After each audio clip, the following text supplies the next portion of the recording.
இந்த சின்ன வெங்காயத்தை பற்றி தான் இன்றைக்கி நான் உங்ககிட்ட ஷேர் பண்ணிட்டு போகிறேன். அது எனக்கு வந்து அருவாமனையில் நறுக்கிறதுக்கு தான் பிடிக்கும். அப்படியே வெங்காய கூடையையும் அருவாமனையும் கொடுத்துட்டா போதுங்க. 1/2 கிலோ வெங்காயமாக இருந்தாலும் அப்படியே சல்லுன்னு உரிச்சு தள்ளிடுவேன். இந்த சின்ன வெங்காயம் வந்து நிறைய பேர் வந்து முந்தின நாளே உரிச்சு வைப்பாங்க. இல்லை அப்போதைக்கப்போ நம்ம வந்து உரிச்சிட்டு யூஸ் பண்ணுறது தான் ஆரோக்கியம். ஆஃபீஸுக்கு போகிறவங்க உங்களால் முடியல, கெஸ்ட் வராங்க, அதிகமாக வேணும் அப்படின்னா அந்த மாதிரி உரிக்கிறப்ப நல்ல ஒரு ஏர்டைட் பாக்ஸ் எடுத்துகிட்டு ஃப்ரிட்ஜில் ஸ்டோர் பண்ணி வச்சுருங்க. வெளியில் வெங்காயத்தை வைக்காதீங்க, அதுவும் திறந்து கண்டிப்பாக வைக்காதீங்க. நல்ல இந்த மாதிரி ரோஸ் கலராக வெங்காயம் இருந்துச்சு அப்படின்னா அந்த மாதிரி பார்த்து வாங்க. ஏன்னா இதுதான் வந்து நாட்டு வெங்காயம் சொல்லுவாங்க. ஹைப்ரிட் வெங்காயம் எல்லாமே நிறைய வர ஆரம்பிச்சிருச்சுங்க. நமக்கு கிடைச்சா அந்த மாதிரி பார்த்து வாங்கலாம். ரொம்ப குட்டி குட்டியாக இருக்கிறதெல்லாம் வந்து சமயத்தில் அருவாமனைக்கு உரிக்கவே வராது. ஒரு பவுலில் தண்ணி வச்சுட்டு தண்ணிக்குள்ளே போட்டுடலாம். ஒரு 10 நிமிஷம் நீங்கள் ஊற விட்டுட்டு உரிச்சு பாருங்கள், ஈஸியாக தோல் வந்துடுங்க. குட்டி குட்டியாக இருக்கிற வெங்காயமாக பார்த்து ஒரு 5-6 வெங்காயம் நம்ம சாதத்துக்கு கடிச்சுக்கிறதுக்கு வச்சுக்கிட்டோம் அப்படின்னா ரொம்ப நல்லதுங்க. நான் வந்து சின்ன வெங்காயம் கடிச்சிட்டு தான் சாப்பிடுவேங்க. உரிக்கிறதுக்கு கொஞ்சம் சிரமமாக தாங்க இருக்கும். ஆனால் இதில் இருக்கிற டேஸ்ட் வந்து பெரிய வெங்காயத்தில் நமக்கு வராது இல்லைங்களா? அதனால் உரிக்கிற சிரமத்தை பார்க்காம சின்ன வெங்காயம் அடிக்கடி எடுத்துக்கலாங்க. கிட்ட பேச ஆரம்பித்து இப்போ ஒரு 2-3 நிமிஷம் தான் ஆகுதுங்க.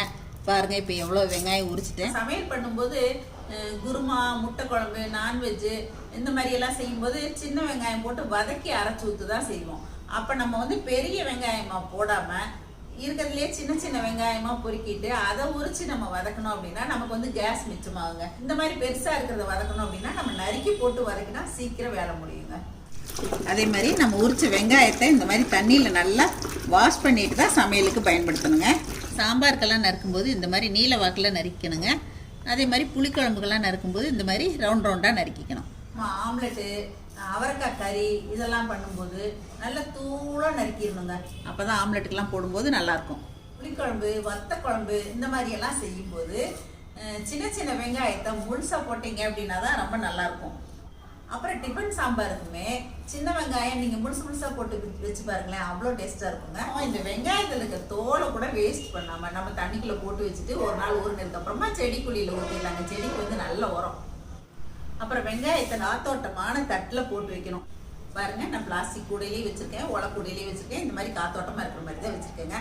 அப்புறம் வெங்காயம், உருளைக்கிழங்கு ஒன்றா வைக்கவே கூடாதுங்க. ரொம்ப இத்து போன மாதிரி இருக்கிற வெங்காயத்தை வேஸ்ட் பண்ணாமல் நம்ம பூத்தொட்டிக்குள்ளே நட்டு வச்சிட்டோம் அப்படின்னா வெங்காயத்தால் நமக்கு கிடைக்குங்க.